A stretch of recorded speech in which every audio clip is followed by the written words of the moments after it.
Hey guys, James from All Hail Internal Combustion. Today we're working on the rig, my work rig. Since putting the cap on and the bed rat and loading it up with tools and fasteners, we're dragging ass. So I thought the first step to try to alleviate some of the sag. Now this is an F-150, I know, and some people say, well, this is the truck we had. So we're going to start with some air shocks.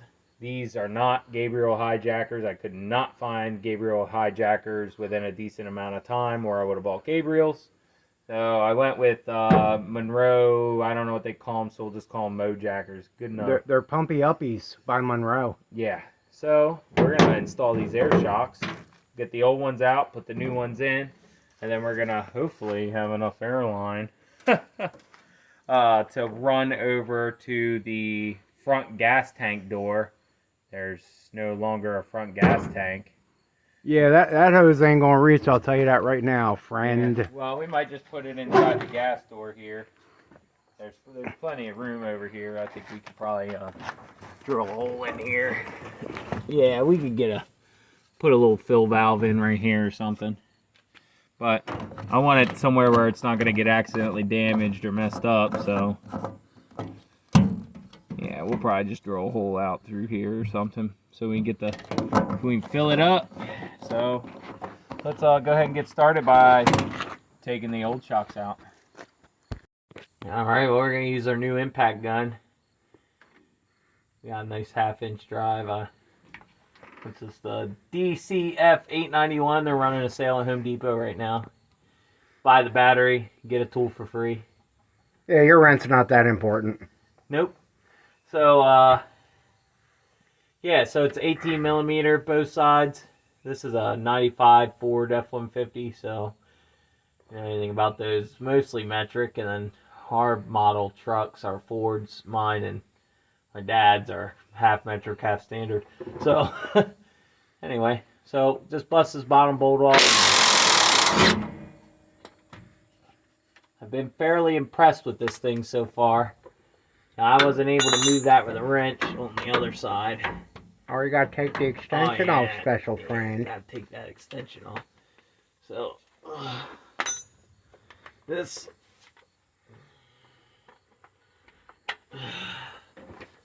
bolt didn't want to move before on the other side. I actually moved pretty easy on this side. And get that out of there.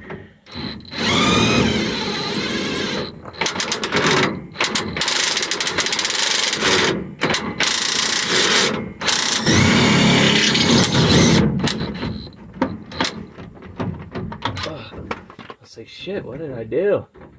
Alright, there we go. Alright. I usually get it out of that spot. The shock relax. Alright, it's just an 18. That's a mounted stud on that, so easy. You just wiggle that shock like that, it'll start sliding off that pin.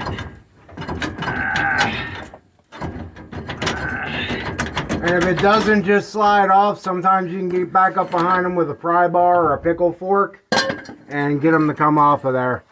So now we'll install the air shock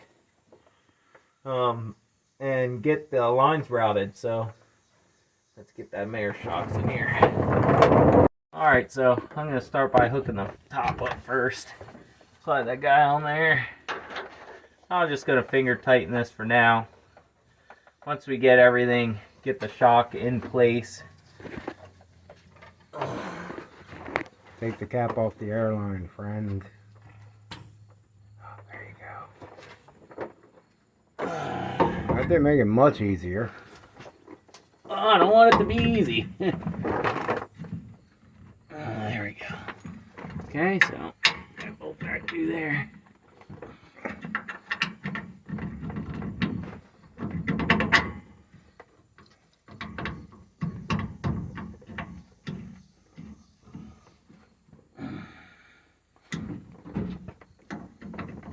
There we go.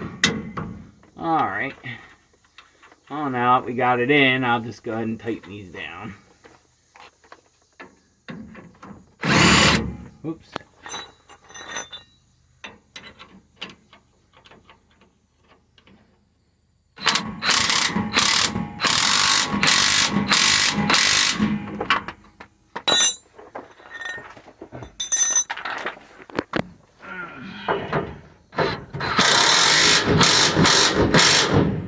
I gotta watch about over tightening stuff with that guy.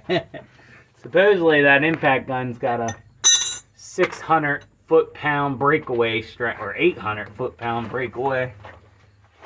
I don't believe it. We're gonna find a Honda and try and get the crank bolt out with it, and then I'll believe it. Yeah. Well, we're gonna go ahead and do the other side, and we'll be back when we start running the lines. Alright, so our driver's side, which is the side we're laying on now, is where the gas fill is, and that's where we're going to put our fill line in. So we're going to run from the passenger side shock, a line over to here. We're going to use the T like this, so this line will come into here. The T will come out into this shock, and then this line over here will run up to the gas tank, and we'll put our petcock fill in there. So basically what you got is you have these nuts that threads on to these fittings, and they have like a little lock tab piece in the back there. So what you do is you slide that on, and you slide your O-ring on, and then you can slide your line into your fitting and tighten it down. Now I'll show you when you go to engage this, what you want to do is you want to slide this piece way back, and you want to slide your O-ring way back onto here, okay? So that when you plug this line in, it's getting engaged inside of this all the way. See where it goes in and stops, and then you're pushing your O-ring with this guy up tight against here, and it seats together nice. Make sure your line stays deep in there, and then see how I'm holding the line and doing that at the same time. So see, it's even kind of tight in there without the O-ring. So that's how you want to hook these up. So let me go ahead and get this ran over to the passenger side here and bring it over to the driver's side. So let's see, it looks like it's real easy. We got a heat shield here that will kind of help keep this in place. I don't like going against this cross member here because this exhaust is right here. So if we go above here, kind of kick out here, I think we'll be okay. I don't cut any line until we need to. So get our nut on here. Get one of our O-rings. Okay, and before you stick it in there, just look at the end of the line. Make sure that your hole's good and that your line's not crimped or crinkled or anything like that. Slide it inside the fitting on your air shock. Like that until it stops. And slide your nut and your O-ring down on and tighten it down. Okay. Keep that in there. I didn't use any tools on my Le Mans. I put it all in by finger. Oh, wow, that pulled right out. That's great. But I also put Gabriel air shocks on my Le Mans. And one thing I already noticed from the Gabriels to this, I don't even know where that O-ring went. Is it still up there? Can you see if the O-ring's sitting there? I can't see them from this far back. Yeah, I think it is in there. I think it just fell. Yep, it did. Anyway, the Gabriel came with a lot more line. If I wanted to run my airline up to the engine bay, it would have been no problem with the Gabriel kit. And they were the same price. I couldn't find any Gabriel shocks, Gabriel Hi Jackers for this truck without waiting a back order time of like 3 weeks. And well, this truck's pretty ragged out. So we might have to get a pair of pliers and tighten that guy down. So another thing to note is when you're putting these in, you want to leave a little bit of slack. You don't want it real tight like this, because if the shock adjusts and you got to think the bed's going to be moving up and down, and although it's connected here, you still want to have a little bit of slack there. So there's some little fittings that we'll drill a hole in and get that done, but looks like we could probably get our line cut over here.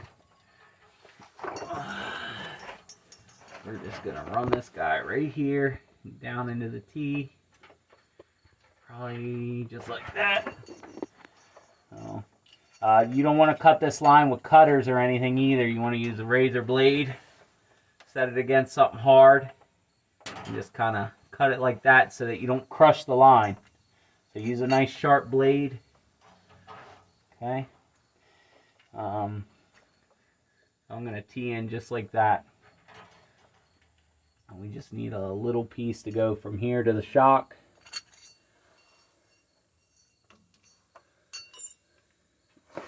Now, I can kind of show you a little better how this goes. Put your cap on, slide it back, put your O-ring on, slide that back. Now you take your T-fitting, we're gonna go to that side, and you can kind of see that it sit in there. It'd be better to pull the O-ring down like this. So the O-ring sits in there, and then we push the line in a little bit further, and it won't go in any further. That's how you know you're in all the way. And you just tighten this guy down.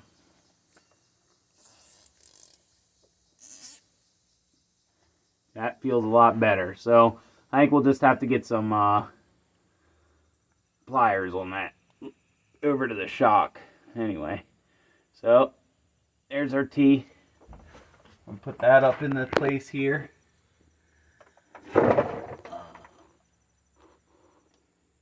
There we go. Did the same thing there.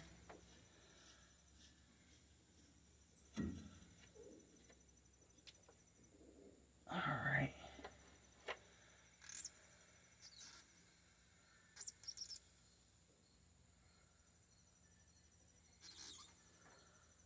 Alright, there we go. Now we just need to put a nut on this line. An old O-ring.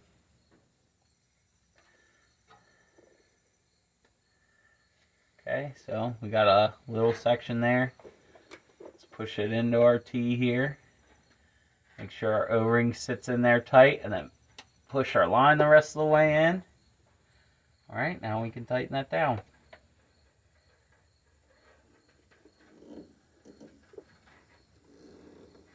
Alright, so we have little clips. We'll be able to drill little pilot holes here and get this mounted in there. I like to rough it in first. So pretty much with the rest of our line, we'll put another nut on here. And that's another thing. You want to make sure your line's not too curved where it's going in. You want it nice and straight. So put our O-ring on. Okay. Gonna seat it into our T. O-ring seated. Push the line into place. Nice and tight. Okay. You got to remember with these systems, if this doesn't hold air, then your shocks aren't going to stay up. So, alright, now we have all this extra line. We'll be able to probably run up here in the frame rail. Yeah, there's a little hole right here, so we can run up in the frame rail. Actually, right here next to the fuel lines, there's a mount here for the fuel lines we could probably use. Yep, look at that. Beauty.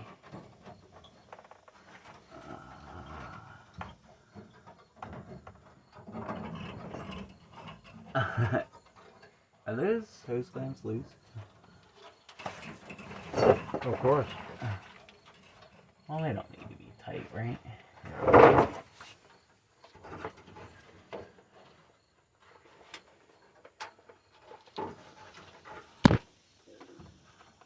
Give me a second. Yep. Go ahead. Yep. And that's good right there. You got enough? Yep. All right. Now notice guys, I left slack back here too, because with this moving and stuff in the frame and everything, I left a little bit of slack here. Okay, a little bit of slack here, and there'll be a little bit of slack here.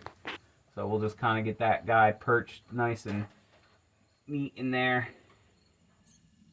And yeah, let's get up over to the gas tank and figure out how we're gonna poke out of there. Can we come up here, right here? Fish it up through here. No. Behind that line? Behind the wire, yeah. Alright. I'm okay? Yep. So while you're pulling this through, just make sure you're not causing any issues with... Make sure you're not getting kinky with your hose. Yeah. I mean, you paid for. Anyway, so it looks like this actually has a fitting right on the back, so we'll get about the size that we need. We got enough slack back there? Look okay? Yeah, we're good. You razor knife here. Cut this.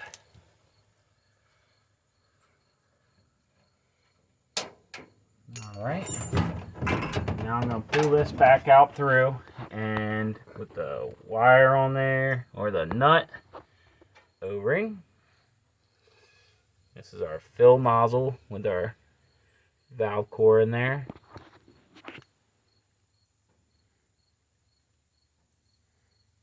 Alright, tight down in there. Now that system should be tight. So now we're going to stick this up through a hole. Actually, there's already a hole here. That looks like it'll work, so just stick that guy up through there. Oh yeah.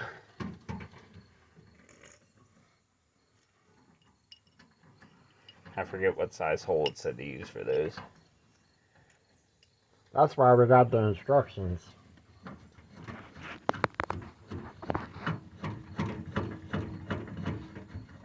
So just like one of those good quality valve stems, they have a nut that threads down on the valve stem and tightens it down to the body.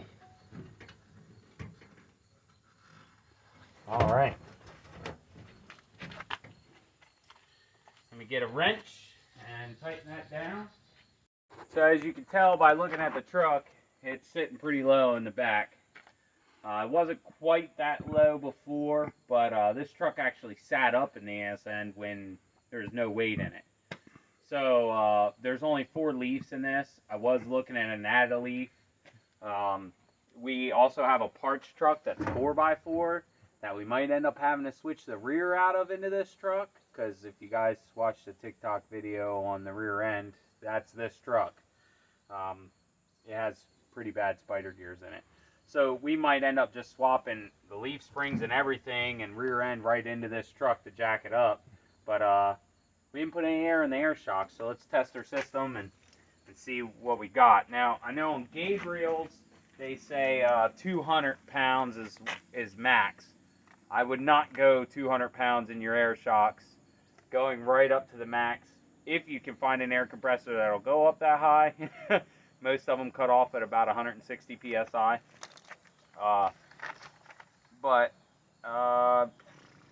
Let's see here. What's the maximum amount of pressure in these things? Okay, inflate units to 90 psi. Check fittings for air leaks with soapy water solution. If units fail to inflate, the airline has probably become closed at a fitting on the shock or the T-valve. So they say test it at 90 psi. So let's go ahead and take it up to 90.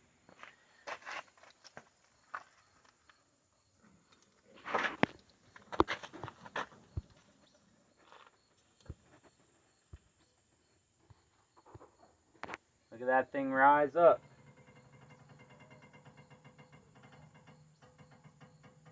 It sounds like me getting out of bed in the morning. Whoops, I took it to 100. Oh no! Alright, so let's get the soapy water. I thought we just had some.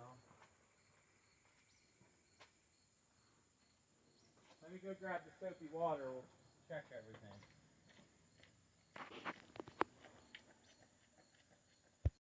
Alright, so I got underneath with our soapy water and sprayed everything down. No leaks.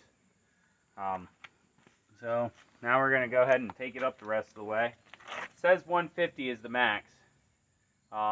That's what my Gabriel Hi Jackers are sitting at now in my Le Mans. Those are 200 max. Another good point to Gabriel to Monroe. The Gabriels are nice. My dad pointed out that they have the washer that goes here at the inflation has a recommended pressure and maximum pressure. So it says right on the washer, it's a red label right on the washer. Maybe we'll show you in the back of the Le Mans. It says maximum 200 PSI, recommended 160, I think is what it was. But I like the ride height at a 160, so that's why I left it there. And it felt good. I didn't lose traction in the back end too much. So we're at 90. Bring it up a little bit more. That's 110. I don't know what this gauge goes up to. I think 120 might be the most. Yeah, let me go get a taller gauge. Thank God we actually had one that goes up high enough. Most of them just go up to 60. This one actually is made by Slime, which is weird because we don't. Good old Slime. We don't use Fix-A-Flat, so I don't know where this thing came from. But let's see where we're at. If I can get this guy in there. Okay, that might be a slight problem with my install location.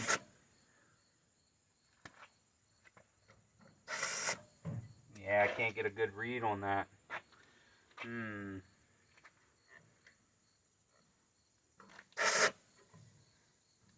Yeah, that's not good. It's saying 100, but I'm not getting a real good seal on that.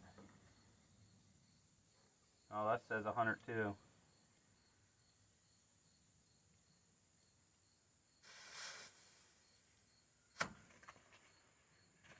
Let me see about our other gauges. So I'm going to just take it up to 120. I know about how long it takes to get to 120, so I'm just going to go up that. Alright, I'm on 120. 1, 2, 3, 4. I'd say we're somewhere in the 140, 150 range. You could also maybe set your air compressor to 160, you know, on your regulator, if your gauges are still legible, because I know a lot of times you can barely read it. But if you set it to a 60 or a 160, in theory, if you plug your gauge in and fill it up, everything should match to 160. So that's if you want to go up the max. I think 120 or just over that's fine. Definitely looks like it's sitting up a little bit higher. And I think we might need more leaf springs to carry this payload here. The box is probably about 400 pounds, and I installed this nifty little bed rat back here.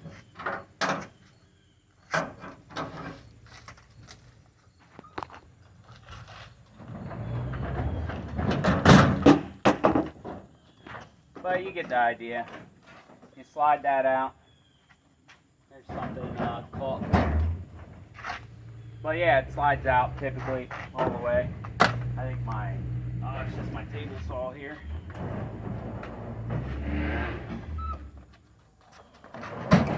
And it has automatic locks on it. But when stuff's not, I work today and it's Saturday, I kind of just threw some of the stuff back there. But it's actually a nice little setup. I went about 2 hours to pick it up, bolted it in, and did a good job. So it's nice.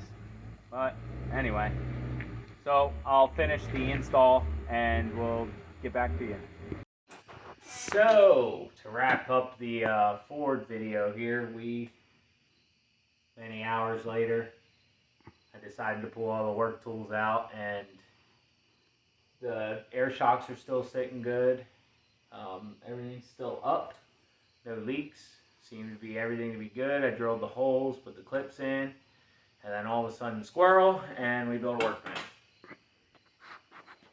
So We're gonna put some shelving up above and some 2x6s and probably move all our chemicals over there so that we can have a dedicated parts shelf there in the back that we can stop having all of our parts spread all over the shop and have them all in one location. So I'm thinking if we can find enough spots for the parts, you know, we can, I don't know, constant change in a shop to get it just right. But anyway, James from All Hail Internal Combustion. Make sure you like and subscribe, and we'll see you next time.